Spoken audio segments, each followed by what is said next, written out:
Within the next 60 hours, Judah Mintz needs to decide whether he's coming back to Syracuse for his sophomore year or pursuing the NBA draft, keeping his name in the draft and seeing where things go from there. That decision needs to be made by Wednesday at midnight. The time is ticking. The window to come back is closing. And today we break it down. What is the likely scenario? Where do things fall? And what happens if Judah Mintz decides to stay in the draft? It's your Locked On Syracuse Monday. Let's get right after it. Are Locked On Syracuse, your daily podcast on the Syracuse Orange, part of the Locked On Podcast Network. Your team every day.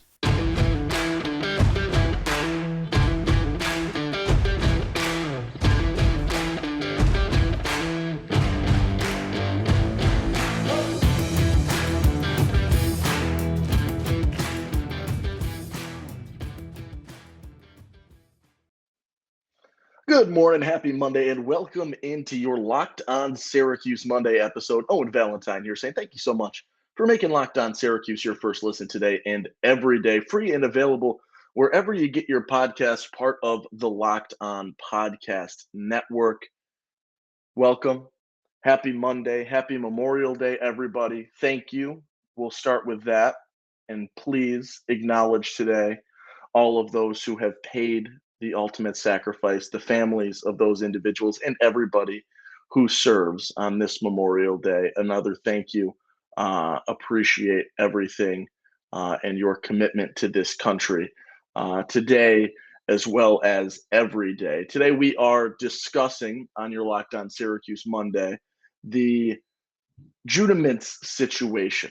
And we've sort of gone through this progression every week or so for the last couple of months, sort of analyzing where Judah falls, the likelihood of him coming back. Right at the start, when I saw him enter his name into this draft process, I thought it was more likely than not that he comes back to Syracuse.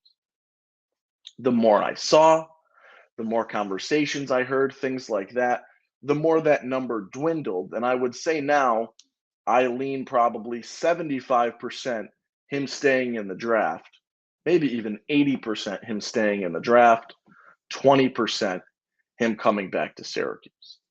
And that is a reflection of a number of things, right? It seems like the feedback he got from the combine was effective and impactful and suggests that he will be not a day two pick, a round two pick in that early to mid to late round two, depending on where you look, probably more mid to late second round draft pick.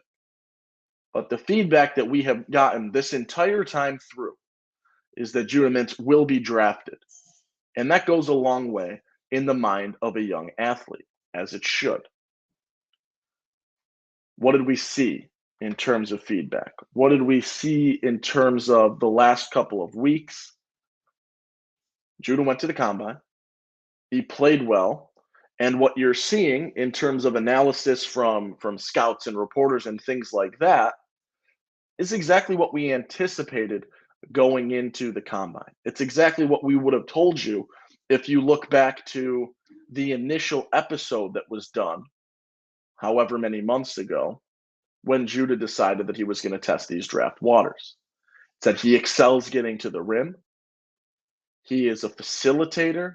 He is an athlete. He is creative, and he can move. Weaknesses. Outside shooting, we knew that without question. We knew he struggled from three. Doesn't shoot the ball a ton from deep, and doesn't shoot the ball all too effectively from deep, albeit he finished the year shooting far better from three than he started the year. Other things in these articles that were mentioned that needs to work on are things that we talked about. A little bit undersized for a guard, especially in terms of the weight category. 6'3" you can get by, but 6'3", 170, right? He's got to bulk up. He's got to get a little bit stronger because even though he finishes at the rim really effectively right now, at the next level, that strength and the lack of it necessarily in terms of muscle, in terms of weight, can very, very easily catch up to you. It's exactly what we were saying 2 months ago, 3 months ago when we started this conversation, is he can get to the rim. He can finish at the rim with the best of the guards in college basketball.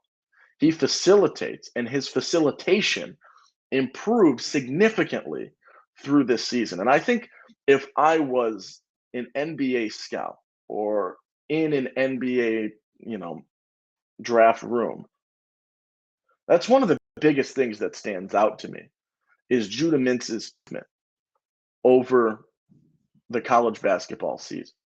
You look at the things we critiqued him for early on in the season: decision making, immaturity occasionally, and being able to facilitate were all new things to him. And that comes from the fact that, one, a huge part of this, he's not a true point guard and wasn't a true point guard and made a positional switch this season.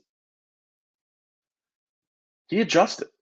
He figured things out. He was passing as well as anybody that we've seen recently for Syracuse basketball. A lot of that is the result of his ability to get by his primary defender to get to the rim, and is, requiring switches, requiring adjustments, leaving guys open.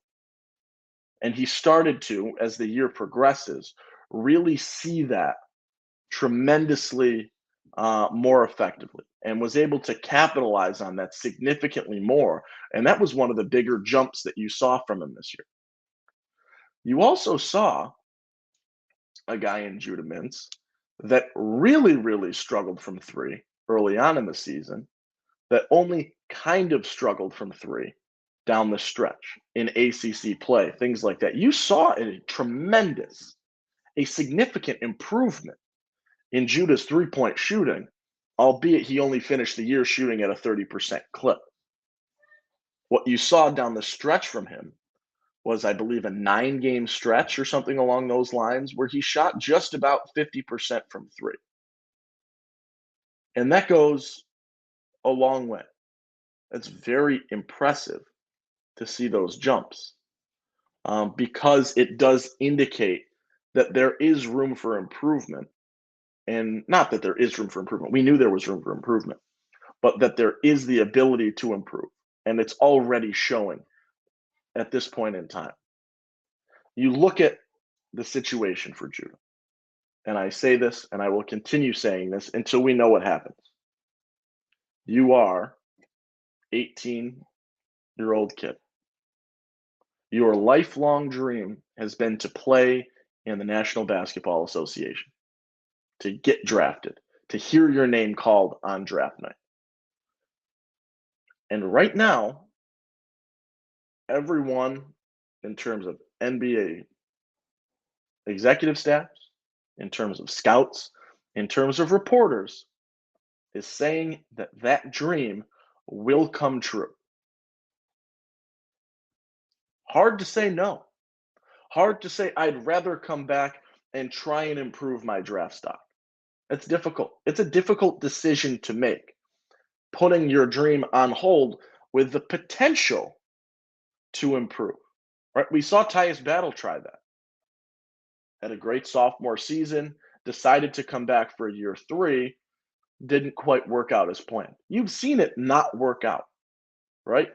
God forbid an injury, statistical regressions, things like that. They happen. That is the game of basketball. There is tremendous risk to coming back. And right now, Judah Mintz is being told that you will get drafted if you just stay in the draft. You can't knock a kid for staying, given that situation. We're going to take a quick break, continue this discussion on the other side. But let's talk a little bit first about our friends over at Built Bar.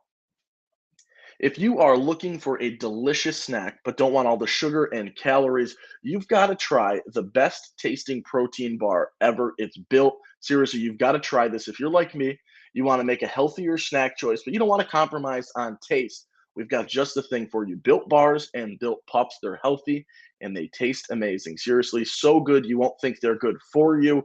You got to try it. What makes them so good? For starters, they're covered in 100% real dark chocolate. That's right. It's real chocolate, and they come in unbelievable flavors like churro, peanut butter brownie, and cookies and cream. I don't know how they do it, but they taste like candy. But here's the thing, amazing macros, 130 calories, 4 grams of sugar, and a whopping 17 grams of protein. And now you don't need to wait around for the delivery person to bring you a box. We've been talking for years about ordering them at builtbars.com or built.com, excuse me. But now you can get them at your local Walmart or your local Sam's Club. Well, you can still get those specialty flavors online at built.com. That's right. Head to your nearest Walmart today. Walk to the pharmacy section, grab yourself a box of Built Bars. You can pick up a 4-bar box of cookies and cream, double chocolate bar, or coconut puff. Or if you're close to a Sam's Club, run and grab a 13-bar box with our hit flavors, Brownie Batter Puff and Churro Puff. And then you come back right here to Locked On Syracuse, and you thank me later. All right, Owen Valentine here on your Memorial Day episode of Locked On Syracuse. We're talking Judah Mintz. We are talking the decision to leave and stay in the NBA draft process or to come back. And that timetable is dwindling. May 31st, 11:59. That is the time that you have to come back. We talked about this. He can't enter the transfer portal at this point in time. So the decision is to stay in the draft or come back to Syracuse for what would be a tremendously impactful year 2 in terms of Syracuse basketball under Adrian Autry. We've talked about how great a job Autry has done in his 2-3 months at the helm of Syracuse basketball. If Judah Mintz comes back, this team is without question set up for tremendous success. And I would say this is a team that if Judah comes back, has easy Sweet 16 potential. And I would assume is going to be a ranked basketball team at some point in time next season. That is the type of impact having Judah back would get, right? You pair Judah with JJ at the guard spot, and you've got now so much guard depth in terms of Westry, in terms of Quadir Copeland, in terms of JT being able to come in at the guard. That's a huge, huge benefit for Syracuse. But we're not sure. It's not the likely answer at this point in time. And the likely decision is that Judah gets drafted or stays in the draft, gets drafted in the mid-second round. I know he was at a workout with, I believe, the Hornets yesterday or this past weekend. You're going to see him get drafted. It'll be an exciting day. I don't think he's an immediate NBA guy. I think he's a guy that can work his way in, though, and become a big-time player. And as I've said multiple times, if you're an NBA franchise, I think you probably are okay with trying to work things out with Judah in your own camp, in your own franchise, with your own staff, as opposed to, especially if he's a second-round pick, which every metric suggests he will be, then having him go back to Syracuse, figure things out there, which can happen. It's still really likely that he's going to be able to make that year 2 jump. But you probably have to use more draft capital on him next season.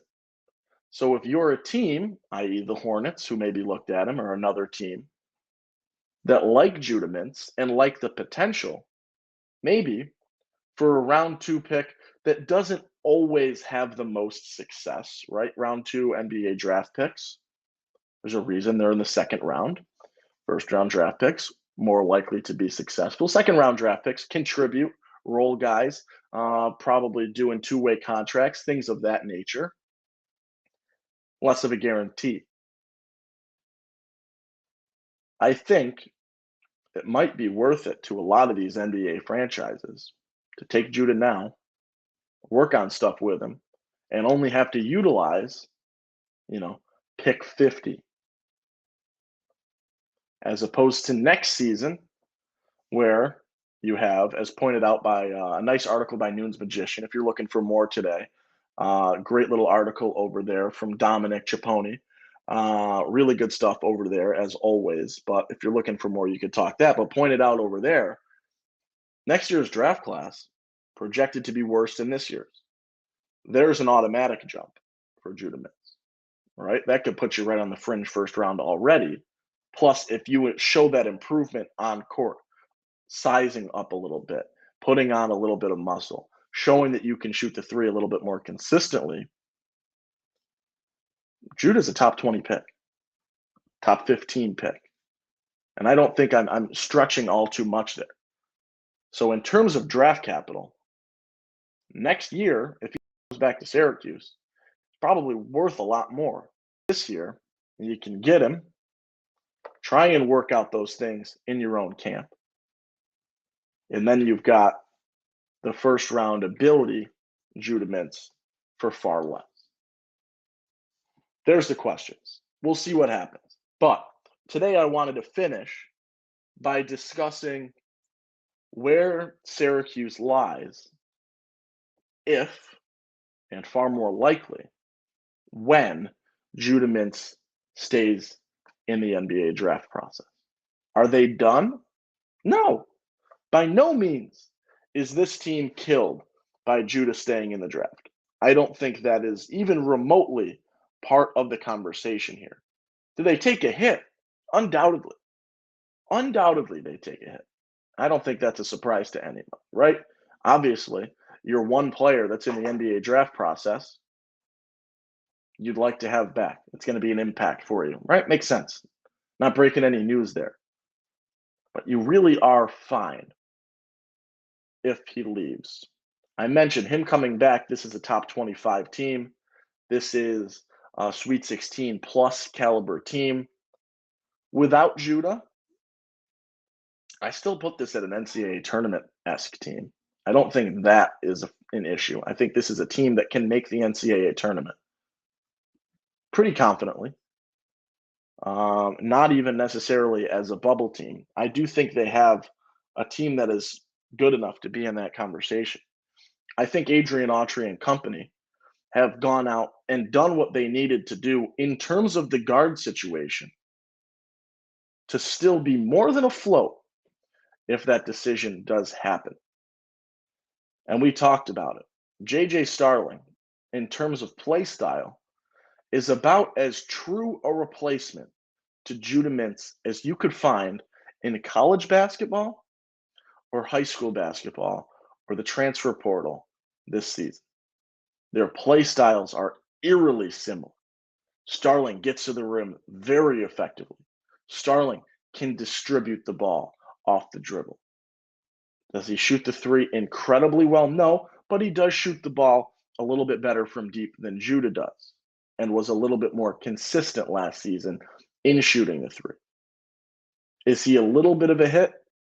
Sure, right? There's a reason Judah's in the combine and pursuing the draft, and JJ is back for year 2. But in terms of play style, JJ and Judah are eerily similar. And I think that's a very good thing for you, especially considering all of the narratives we've heard about Adrian Autry's play style. What he's trying to do.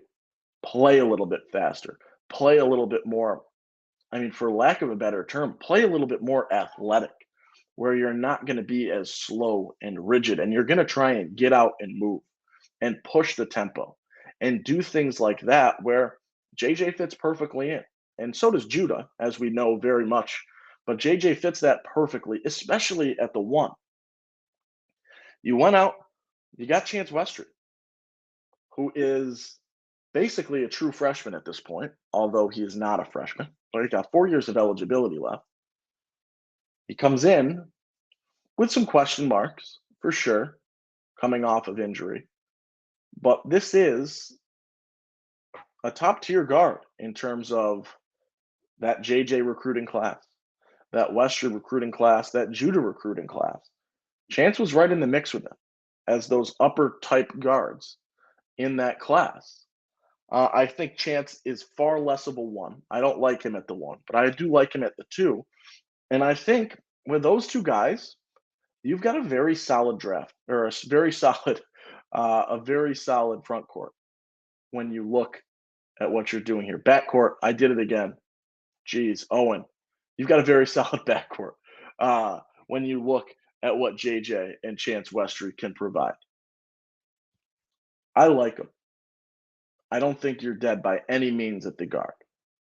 And I think between Quadir Copeland, between Justin Taylor, who we haven't really heard that official switch, but when you read articles, when you look at conversations, when you look at play styles, I do really see Justin Taylor fitting into that 2/3 spot, being able to very versatilely, I don't know if that's the word, very much play both of those roles and be able to stretch things out as a small forward who can also stretch up to the 2 if you need him. And I think Syracuse will need him to play the 2, especially given his three-point shooting, because neither J.J. Starling or Chance Westry are all too effective at this point in time at shooting the 3.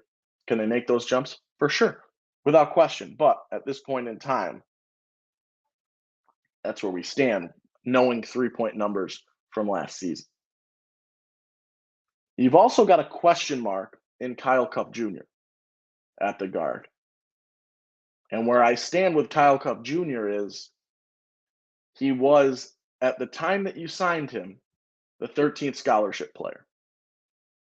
Now, most basketball teams do not play 13 players. We know that. They're not rotating through 13 players. And so I think the potential that Kyle Cuff has in that 13th spot is far beyond what you're typically used to in terms of that 13th player. A guy that was sought after by Kansas and others. He's struggled with injury. Both seasons he's been hurt. That's not great, right? But he has said he's been playing the last 2 months. Feels good. He's better than ever. Kyle Cupp Jr. could potentially be an impact guy. He also could potentially not see the court. But I think the potential that a lot of these reserve guards have in Copeland making a jump, in Justin Taylor switching to the 2 a little bit more, and in Kyle Cupp Jr., you've put yourself in a decent situation for next season at the guard, even without Judah Mintz. Now, if Judah stays, you do have one remaining scholarship offer or one remaining scholarship player that you can go out and find. The transfer portal is closed to enter. It is not closed in terms of those names that are already in there. You could go out and find another guy in the portal. You could also go out and find a very late addition to the 2023 class, although that is far less likely that you're going to find an impact caliber player that wants to come here at this point in the cycle. If someone decommits, that would be big. Or, and I'm not always huge on this in terms of team, it is good for morale, but maybe you hand a walk on a scholarship for a year and leave yourself an extra scholarship for that 2024 class, because when you look at, it is incredibly young. And I don't know how many, if I'm being all that honest, how many guys on this roster are graduating, are going to be seniors. I'm looking through here right now, and in terms of scholarship players, there's nobody on this roster that is actively a junior. Right? You don't have any seniors on this team. And so keeping that extra scholarship available is massive as you look forward for the fact that you've already got 2 guys in the 2024 class coming in. And you hate to, although it will happen, you hate to bank on transfers to open up scholarships for recruits that are already committed to Syracuse. And maybe I missed something there. If I overlook something, please let me know in the comments, especially on YouTube or over at Twitter. Let me know if I missed something there, but I don't see any players that graduation-wise are guaranteed to be gone next season. So leaving that 13th scholarship to be freed up, maybe by handing it to a walk-on player for this one season, could be huge come next season, especially because you want to retain as many players as you can. That consistency, that growth together goes such a long way. So to sum it up, do you want Judah back? Yes, without question. But are you dead if he stays in the NBA draft? Not even kind of. I think you are still making a jump from last season. I think you are still a NCAA tournament team. And I think you have a ton of potential on this roster to be even a little bit above that in terms of this season, with that 2024 group looking even better down the stretch. Not to write 2023, 2024 off by any means, but just saying that what is lingering in 2024 is tremendous. That's where we'll wrap it up today. Thank you so much for tuning in. I will be back tomorrow with another episode at some point, either tomorrow or Wednesday. We will have 2 episodes coming out on the same day. So stay tuned for that. Keep your notifications on. Keep your eyes peeled for it, because that will happen when I do not know, but one of the next 2 days we will do that. And that's where we'll leave it. Have a great day. Enjoy your Memorial Day. Thank you once again, and pay your respects today to all of those who serve, especially those and the families of those who have paid the ultimate sacrifice for this country.